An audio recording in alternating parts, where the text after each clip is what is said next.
Está Héctor allá.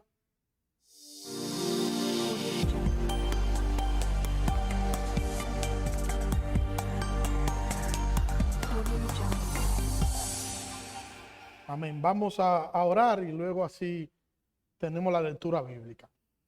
Señor Dios bueno, Dios de misericordia, adoramos tu nombre, te exaltamos una vez más. Gracias por tu bondad y tu mucha misericordia para con nosotros. Por Cristo, por la cruz. Gracias, Señor.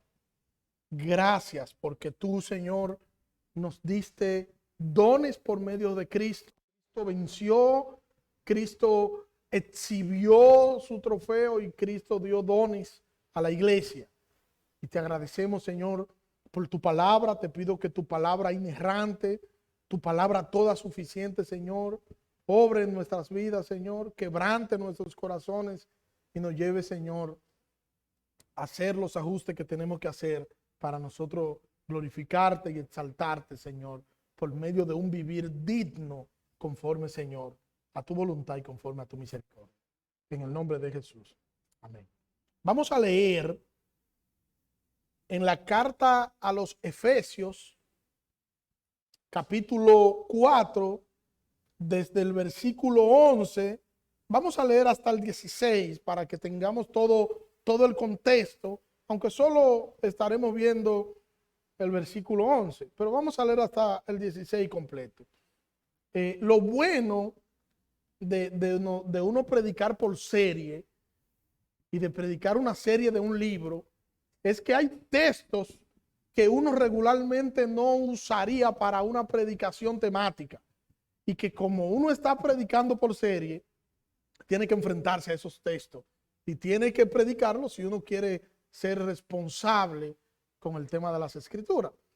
Efesios capítulo 4, versículo 11 dice: y él mismo constituyó a unos apóstoles, a otros profetas, a otros evangelistas, a otros pastores y maestros, a fin de perfeccionar a los santos para la obra del ministerio, para la edificación del cuerpo de Cristo, hasta que todos lleguemos a la unidad de la fe y del conocimiento del Hijo de Dios, a un varón perfecto, a la medida de la estatura de la plenitud de Cristo, para que ya no seamos niños fluctuantes, llevados por doquiera de todo viento de doctrina, por estratagemas de hombre que para engañar emplean con astucia las artimañas del error, sino que siguiendo la verdad en amor, crezcamos en todo en aquel que es la cabeza, esto es Cristo, de quien todo el cuerpo, bien concertado y unido entre sí por todas las coyunturas que se ayudan mutuamente según la actividad propia de cada miembro, recibe su crecimiento para ir edificándose en amor. Y en esta mañana estaremos hablando de la edificación de la iglesia.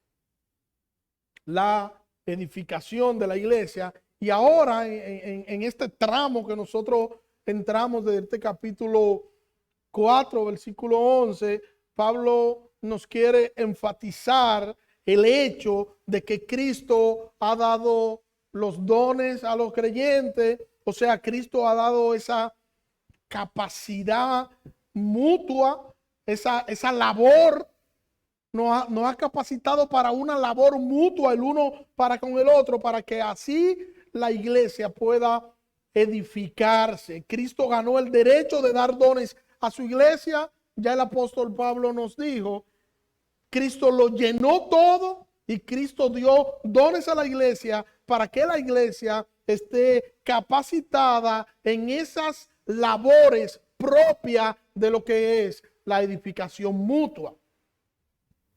La idea no es que cada uno de nosotros tenga un don y cuando tenga ese don, entonces nosotros podamos alardear de ese don. No, esa no es la idea, porque entonces usted no iría a edificar a otro, sino usted iría a presumirle a otro.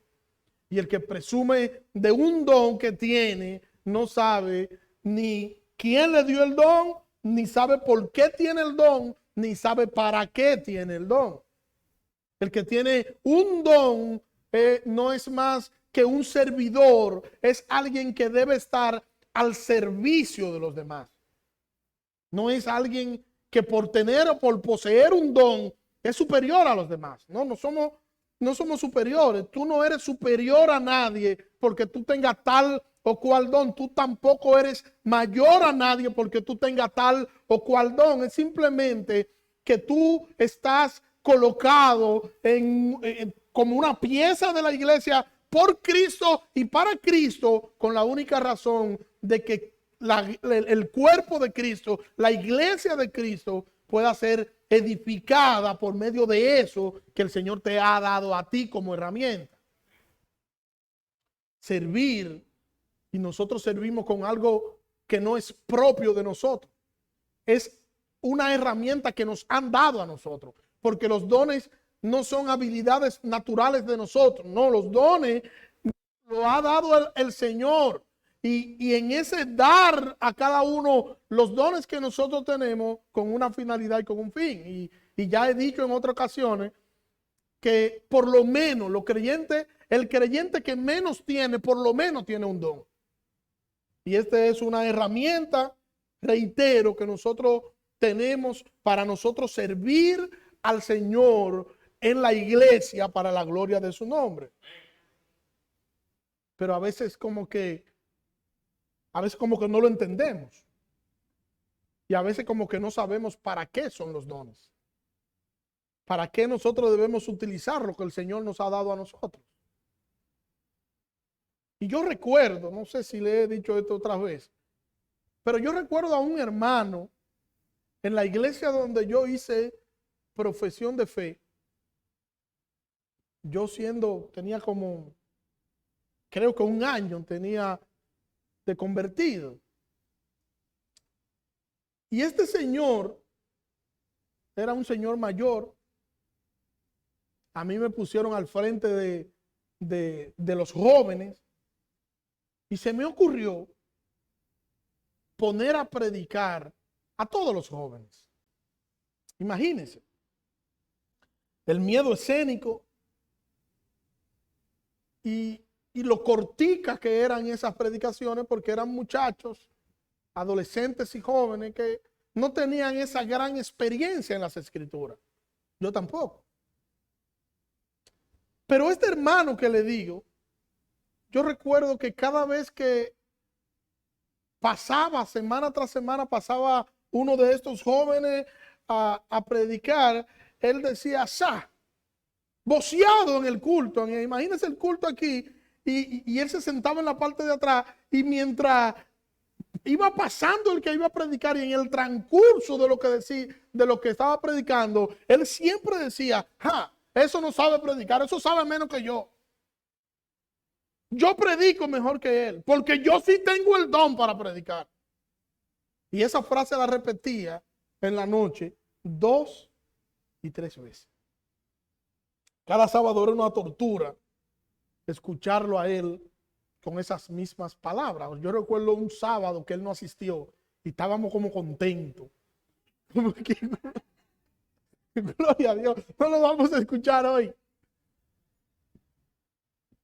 Pero de la semana siguiente volvió de nuevo. Eso no sabe predicar. Yo predico mejor que él, porque yo sí tengo el don para yo predicar, alardeando del don que tenía. Y un día, yo no sé si fue por venganza o qué, pero un día yo no aguanté más. Y le dijo, ¿qué? Ven, usted va a predicar la semana que viene. La semana que viene usted es el predicador.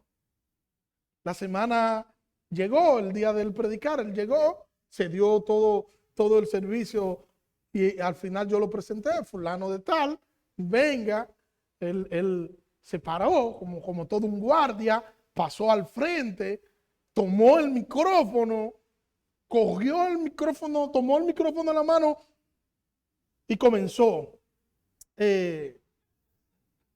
Dios le bendiga, hermanos. Amén, hermano, amén. Que Dios le bendiga. Vamos a leer. Leyó su texto y continuó. Dios le bendiga, hermano. Amén, hermano, que Dios le bendiga. ¿Y por qué que me están mirando todo? Dios le bendiga, hermano. Y luego dijo, el que crea que esto es fácil, que venga él y predique, y fue y se sentó.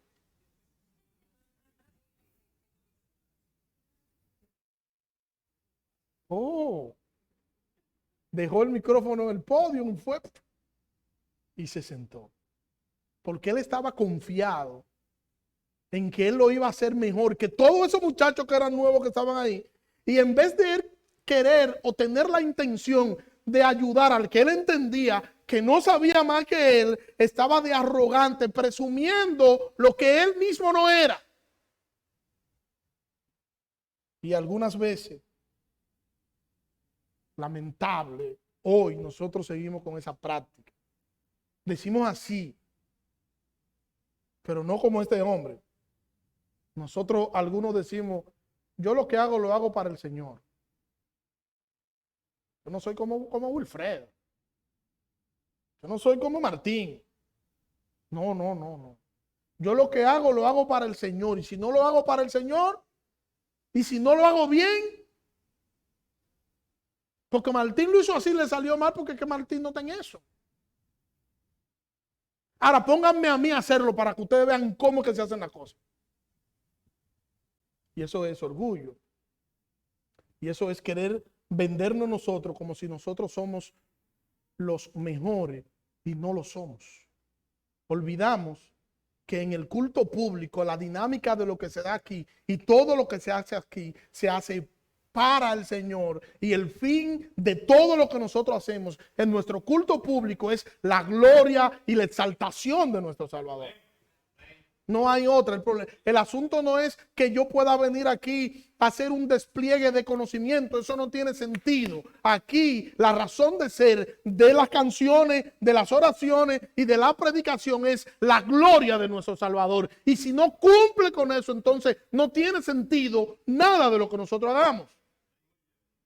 El primer espectador que tienen los hermanos que cantan es Cristo, es el Señor. Y ellos deben cantar como para el Señor, porque ese es su primer espectador. Y el primer espectador del que predica también es Cristo. Por eso no debemos presumir.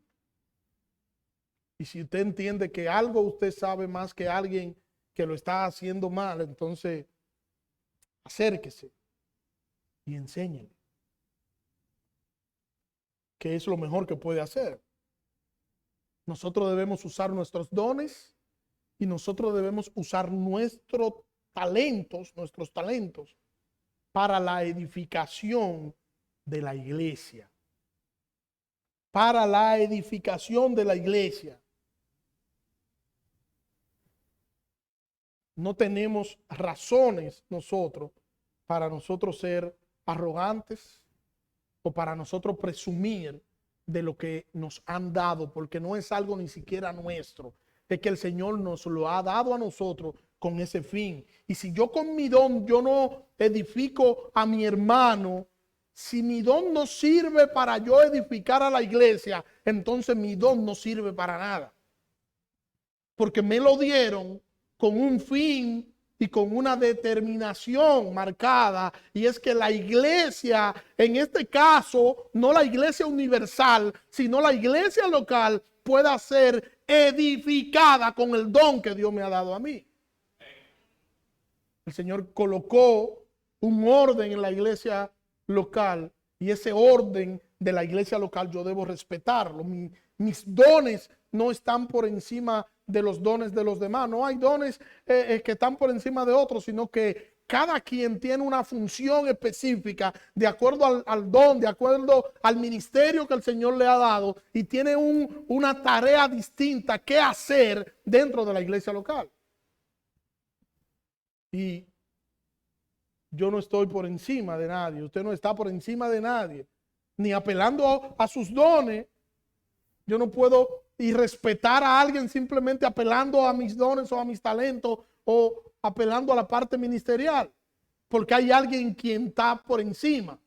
Hay alguien quien está por encima y hay alguien a quien nosotros de manera colectiva debemos rendir honor, honra, alabanza y gloria con todo lo que Él nos ha dado, porque ese es el fin último de ello, dar gloria y honra a su nombre. Hay hermanos, hay creyentes que están llenos de mucho trabajo y qué bueno, llenos de compromiso. Otros están llenos de redes sociales. Y yo pregunto, ¿cuáles están llenos de Cristo? Y si no estamos llenos de Cristo, entonces nada de lo que nosotros podamos hacer tendrá sentido. Nada de lo que podamos hacer tendrá valor, porque las cosas no son por las cosas. Nosotros no debemos hacer las cosas por las cosas, sino hacer las cosas por Cristo. El Señor constituyó en su iglesia un grupo de ministerio, un grupo de herramientas, podríamos decirlo así, con el fin de que la iglesia sea edificada, de que la iglesia se edifique. Ese es el fin. Usted no puede decir que usted ama a Cristo, que yo soy débil con Cristo, pero yo no quiero saber de la iglesia. Porque no tiene sentido. La iglesia es el cuerpo de Cristo. Nadie puede expresar amor por Cristo y luego herir a la iglesia. Ustedes no sé si recuerdan a Saulo. Hechos capítulo 9. Saulo decía amar a Dios y era verdad que Saulo amaba a Dios. Y el celo que tenía por Dios había llevado a Saulo a perseguir a los cristianos. Pero camino a Damasco se le apareció el Señor como al mediodía. Dice que la luz sobrepasaba, la luz del Señor sobrepasaba la luz del sol. Y Saulo dijo, ¿quién eres? Jesús le dijo, yo soy Jesús a quien tú persigues. Te voy a enseñar lo difícil que es dar patada a una punta filosa, porque se te va a desollar el pie.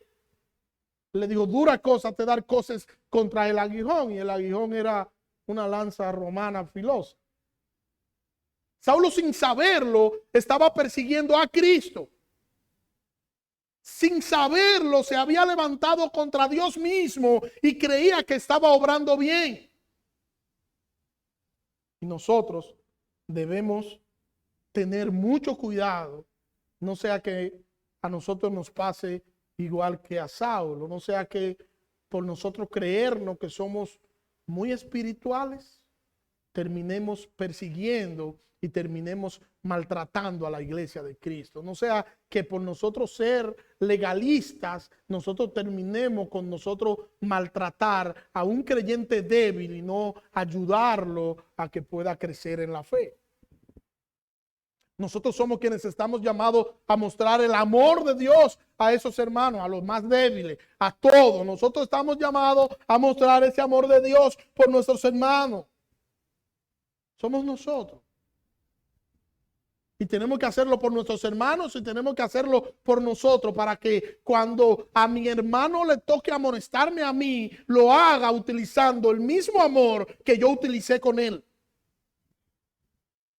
Pero Pablo nos está presentando a una iglesia poderosa, una iglesia gloriosa, pero es una iglesia que debe estar unida en Cristo por medio de esa edificación mutua en amor. Nosotros como iglesia debemos amarnos. Nosotros como iglesia debemos considerarnos. Debemos preocuparnos los unos por los otros. Y yo le pregunto a usted, ¿se preocupa usted por sus hermanos en la fe? ¿Se preocupa usted por los demás creyentes de esta congregación, de esta iglesia local? Se lo dejo de tarea. Usted sabe si es o no es así. Si primero nosotros no practicamos el amor entre nosotros, nosotros no vamos a poder reflejar ese amor hacia afuera. La gente sabrá que nosotros somos hijos de Dios. ¿Cuándo lo van a saber? Cuando nosotros nos amemos los unos a los otros. Eso es lo que dice las Escrituras. Y Pablo dice que el Señor le dio herramientas y dentro de estas herramientas le dio a la iglesia, le dio apóstoles, le dio profetas, le dio evangelistas, le dio pastores y maestros. Permítanme ver algunas precisiones en torno a esto para luego hacer algunas aplicaciones. El propósito del apóstol y del profeta, ¿cuál era? Yo tengo tres propósitos. Para el apóstol y para el profeta. Tres. Número uno, colocar los cimientos de la iglesia.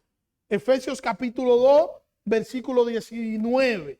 Así que ya no sois extranjeros ni advenedizos, sino conciudadanos de los santos y miembros de la familia de Dios, edificados sobre el fundamento de los apóstoles y profetas. Repito, edificados sobre el fundamento de los apóstoles y profetas, siendo la principal piedra del ángulo Jesucristo mismo. O sea, número uno, propósito, colocar los cimientos de la iglesia.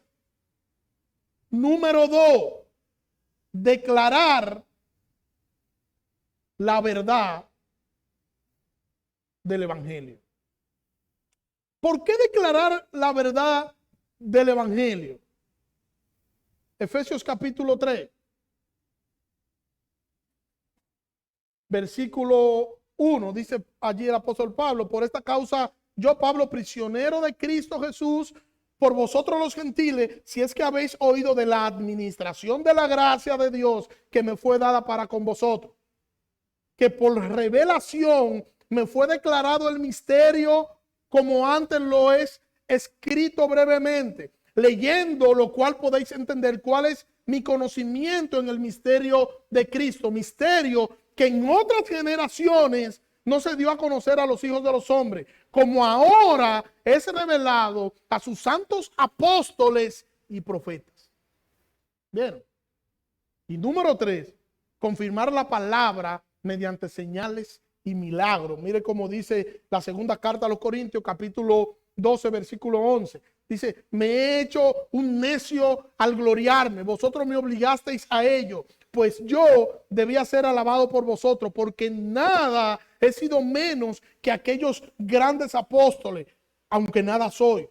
Con todas las señales de apóstol me han sido hechas entre vosotros en toda paciencia, por señales, prodigios y milagros.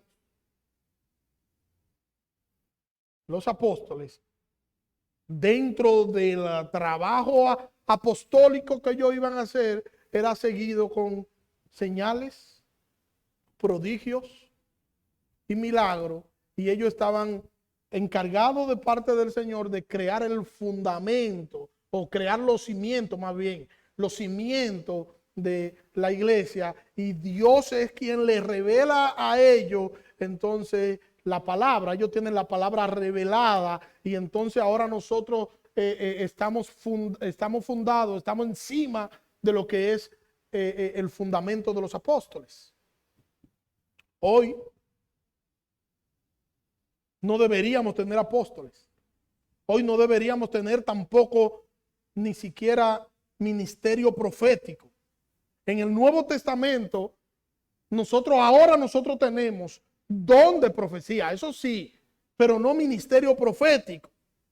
Podemos decir que esto cesó.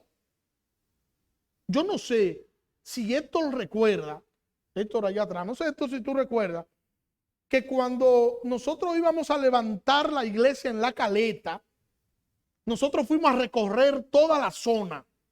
Fuimos Héctor, Narciso y yo. Y nosotros vimos un letrero en una peluquería. No sé, ¿te recuerdas esto? Vimos un letrero en una peluquería. Pero eso eran como los rabacucos de hoy, pero de allá atrás. Y el letrero decía: encuentro de profetas. Y un grupo de lo que eran los profetas con poses. Y otro así. Y otro como muy... Y algo bien elaborado. encuentro de profetas. Y entonces el eslogan decía: ven, trae los enfermos, que haremos señales y milagros. Wow, eso suena bonito, ¿verdad que sí? Que suena bien. Ahora, ¿por qué suele verse este tipo de cosas? Porque muchos cristianos simplemente han entendido que tienen que prestarle atención a la parte emocional. Y como hay cristianos que solo están siguiendo lo emocional, entonces hay un grupo de otros cristianos que le están dando lo que ellos quieren para poder conectar con esa gente. Y para poder conectar con ellos y para poder darle lo que ellos quieren, entonces tienen que irse a la manipulación para poder tener las masas cautivas, para llevar las masas donde ellos quieren llevar a las masas. Y te forman un espectáculo en el culto público, y dentro del espectáculo no puede faltar lo que es la manifestación pública del yo dar al Señor. Lo que debería ser el yo dar con amor se convierte entonces en una manipulación pública. Y yo le pregunto a usted, ¿quieren ellos con esto dar gloria a Dios? Claro que no. Es un culto a su persona. Y todos los dones y los ministerios son para la edificación mutua de la iglesia, son para la gloria de Dios, y deberían ser y deberían señalar a Cristo, que es nuestro Señor y Salvador. No para que nosotros nos creamos. No, hermano. No para que nosotros podamos herir a nadie en nombre de Dios, ni en nombre de un ministerio, ni en nombre de un don que nosotros podamos tener. No estamos llamados aquí para eso, sino para nosotros edificarnos de manera mutua, porque el fin último de todos los dones, el fin último de todos los ministerios es la gloria de Dios. Y cuando usted examina esto que yo le estoy diciendo de estos creyentes que se basan solamente en lo que es la parte emocional, más que en las escrituras, usted mira a estos hermanos y se va a dar cuenta de un común denominador, que sus vidas dan mucho que decir de lo que debería ser un creyente genuino. Y cuando tú ves a una gente que se para en un púlpito y te repite una cosa, y te lo repite, y te lo repite, y te lo repite, es porque ese es su problema, y de eso es lo que carece, y ese es su pecado que lo persigue. Ustedes recuerdan que yo les dije que en Villa Duarte había un evangelista que cada vez que se paraba en un púlpito decía: las hermanas que se derrizan van para el infierno. Y el Señor me mostró, y yo vi en una visión, que las hermanas que se bautizaron, que las hermanas que se derrizaron, estaban en el infierno. Las hermanas que usan rolo están en el infierno. Las que están hediondas a cebolla y a ajo, esas están en el cielo. Y la que era novia de él, yo la conocía. Estudiamos juntos. Y él le decía a ella, él decía eso en el púlpito, y a ella le decía en la casa: ponte bonita, derrízate, que yo no me voy a casar con una mujer así, todo fea y con todo falduza y todo cosa. Ponte bonita para que me inspire. Hipocresía. Porque una cosa es lo que yo digo en el púlpito y otra cosa es la que hago por detrás. Entonces, para yo no dejarme manipular, lo único que yo debo hacer es centrar lo que yo creo en las escrituras, que sean las escrituras mi fuente. ¿Recuerdan a los hermanos de que Pablo los alabó? Pablo dijo: sean como los hermanos de Berea. Los hermanos de Berea, mientras el apóstol estaba hablando, ellos estaban revisando a ver si era verdad que eso era lo que la escritura decía. No andaban buscando por las redes sociales una predicación que le dé aliento y que lo haga sentir y que mire esta predicación. No, ¿qué dice las escrituras y cómo yo aplico las escrituras a mi vida? Esa debe ser la posición del creyente. En las escrituras. Hoy nosotros tenemos apóstoles, para ser dulce de tanto que hay. Jesús llamó 12. Hoy hay cientos de apóstoles. Hay apóstoles de apóstoles. Pero no solamente eso, en Centroamérica hay querubines y hay serafines. Y ya los apóstoles no son nada. Porque hay un tipo que tiene un rango mayor y es un querubín. Es un serafín. Pero cuando tú analizas estos nombres, las escrituras hablan de seres de fuego y eso. Y yo digo, pero ¿cómo se le pega a la gente? Lo van a quemar. ¿Qué persiguen estos hombres con estos títulos? ¿Gloria de Dios? No. Pero están también los evangelistas en nuestros textos. Que los evangelistas son aquellos que proclaman el evangelio a los perdidos. O sea, explico esto. Una iglesia debería poner a un evangelista a predicar en la calle, porque es un evangelista, es una persona que tiene un ministerio para trabajar con amigos, no con la iglesia local. O sea, un evangelista no debería venir aquí a predicar porque ¿qué es lo que lee? Evangelista. ¿Y qué es lo que hace un evangelista? Predicarle a los amigos. El evangelista proclama el evangelio a los perdidos y su don es de predicar a los pecadores perdidos, no a los creyentes. Y también nos dice el texto que están los pastores y maestros. Cuando habla aquí de pastores y maestros y nosotros analizamos el texto original, nos damos cuenta que no es pastores y maestros, sino pastores y maestros. Que esto está definiendo la labor del primero, pastores, maestros. Y en este contexto es como nosotros, la mejor forma de nosotros aplicarlo, la mejor aplicación a la labor de enseñanza del pastor. O sea, el pastor debe ser un maestro. Es el pastor quien está llamado por el Señor a dirigir la iglesia local, a cuidar la iglesia local, a enseñar a la iglesia local.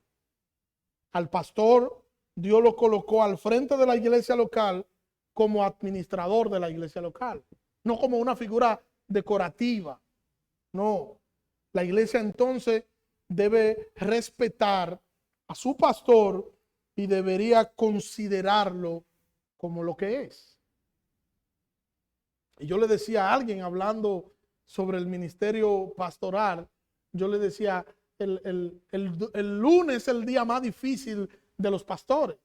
Y la mayoría de los pastores, todos en estudios que se han hecho indican que los lunes los pastores sufren de depresión porque se pasan toda la semana ocupados en cosas propias de trabajos particulares y de la iglesia, preparando el sermón, y el domingo es como el día del zapatero, el día del descanso.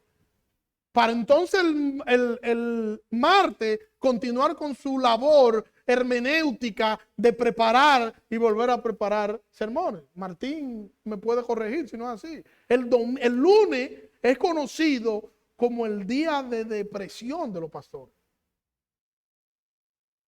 Porque yo le decía a ese hermano, los pastores escuchan a todo el mundo, o a los que se dejan escuchar, o a los que se dejan pastorear. Porque hay algunos que están en la iglesia pero no se dejan pastorear. Hay algunos que están en la iglesia y están en la iglesia y son miembros de la iglesia, pero se dejan pastorear por otro que no es el pastor de la iglesia. Porque hacen lo que quieren, como quieren, hacen lo que le dan la gana, hacen cuanto quieren y no le dan ni rinden cuenta a nadie, porque ellos entienden que no deben rendirle cuenta a nadie, porque ellos andan como chivos sin ley por la vida. ¿Entienden por qué decía que hay temas que yo no escojo predicar y que tengo que predicarlo porque es parte de mi serie? Y he dicho en otras ocasiones que yo he visto hermanos que salen al interior y que salen fuera del país, y yo me he dado cuenta porque una tercera persona me lo dice o porque lo he visto por las redes sociales. Y me llaman y me preguntan, ¿y fulano? Y yo, él está en tal sitio. No sé. Que tú no sabes. No. Y le decía a ese hermano que la vida de los pastores tiende a convertirse en un momento determinado en una vida de soledad, porque el pastor sabe todo lo de todos los hermanos o de lo que se dejan pastorear, pero nadie sabe lo que él sufre, nadie sabe lo que él padece, nadie sabe lo que él necesita, nadie sabe que el pastor un día necesita que tú te acerques y le des un abrazo y le digas, cuenta conmigo, estoy orando por usted, ¿cómo usted está? No, porque es el pastor y él está obligado a hacerlo todo. Yo recuerdo cuando Héctor y yo veníamos a grabar, cuando estaba la pandemia, ¿recuerdan la pandemia? Que se cerró, a veces cuando se cerró la iglesia, nosotros veníamos a grabar el sermón para subirlo y que los hermanos puedan disfrutarlo. Y esto la iglesia lo veía como algo normal. Y mire, soportar a Héctor en una grabación, usted no se imagina lo difícil que es. Que cuando yo estoy encendido en mi buena, Héctor me paraba, espérate, que no se está grabando. Y yo, ¿cómo así? Y yo tenía que repetir a veces una predicación 2 veces y no me dejaba concentrarme. Yo, pero déjame tranquilo. Señores, y todo el esfuerzo que nosotros hacíamos. Y yo recuerdo que de la iglesia entera, un hermano un día me dijo, me saludó allá abajo y me dijo, pastor, debe ser difícil predicar solo a una cámara. Y yo le agradezco al Señor por lo que usted está haciendo. Y fue el hermano Martín. Porque la iglesia asume las cosas y olvidan que también los pastores son seres humanos. Que los pastores, al igual que ustedes, están batallando con crisis, con dificultades, con pruebas, que tienen necesidades, que no son superdotados, que vinieron, que el Señor lo trajo del cielo y son seres alados que están ahí y que no tienen ningún tipo de dificultad. No, no es así, hermano. Por eso las escrituras dicen, honren a sus pastores. Honren a sus pastores. ¿Quién honra a su pastor? Y no es que honre a tu pastor y que tú le des dinero. No es eso lo que está diciendo, porque todo no es eso. Si usted lo quiere hacer, tómese la libertad. Yo no tengo problema. Pero no es eso lo que está diciendo. Es que honre a sus pastores. Porque el Señor lo colocó en la iglesia como administrador de la iglesia y lo menos que merece ese que el Señor colocó allí es tu respeto. Es que tú entiendas que el Señor lo colocó allí. El Señor fue el que lo constituyó pastores y el Señor fue el que lo colocó en la iglesia local. Y los pastores, tenemos pastores. Los pastores no somos chivos sin ley. Nosotros tenemos otros pastores que nos aconsejan y que nos escuchan y que cuando nosotros necesitamos hablar de algo, nosotros llamamos a otro pastor y le decimos, necesito hablar contigo tal o cual tema. Y nos reunimos y hablamos y compartimos cosas que son propias de los pastores. Pero los creyentes de la iglesia local no quieren rendir cuentas, no quieren hablar y no quieren decir sus asuntos porque quizá los pastores no tienen la capacidad para hacer o para aconsejarle. Todo creyente, no importa que sea pastor, no importa que sea quien sea, todo creyente debería tener alguien de confianza que le escuche, alguien de confianza con quien hablar, alguien de confianza que le dé un consejo en un momento determinado, porque hay un momento determinado que nosotros necesitamos que alguien nos escuche y que esa persona se interese por nosotros, que ore por nosotros y que nos dé un buen consejo. No un carnal. No un carnal que te aconseje mal. Y el problema de nosotros es ese, que a veces nos inclinamos porque no deberíamos inclinarnos. Alguien que mire las cosas y la evalúe de acuerdo a lo que las escrituras dicen y conforme a lo que las escrituras enseñan y en base a eso entonces nos aconsejen. Y es lamentable que hay creyentes que prefieren hablar con inconversos de sus problemas y no con sus pastores, que sí le pueden ayudar y orar por ellos. Es más, hay hermanos que hasta las cosas de la iglesia la hablan con personas que no son cristianos. Y si a una persona que no es cristiano tú le hablas de las cosas de la iglesia y esa persona ve que se están mordiendo los hermanos de la iglesia, ¿cómo tú lo vas a invitar a esa persona después a la iglesia? ¿Tú crees que va a ir? Debemos modelar a Cristo. Y eso no es modelar a Cristo. Los demás deben ver el amor de Cristo en nosotros. El Señor nos dio dones y los dones son para la edificación nuestra, para la edificación mutua. Yo te edifico a ti con mi don, con mi talento, con mi ministerio, pero tú también debes edificarme a mí, porque somos un cuerpo y nos debemos los unos a los otros. No es para que nosotros tengamos una competencia abierta para saber quién es que edifica más, quién es que hace mejor uso de tal cosa. No, no es eso. El conocimiento que Dios te dio es un conocimiento para su gloria y para el beneficio de la iglesia local. Y los hermanos deben salir bendecidos con tu conocimiento, porque al final tú deberías hacer lo que tú haces y deberías usar tu conocimiento para la gloria del Señor. Y si es para la gloria de Dios, entonces debe edificar a la iglesia porque es para la gloria de Dios.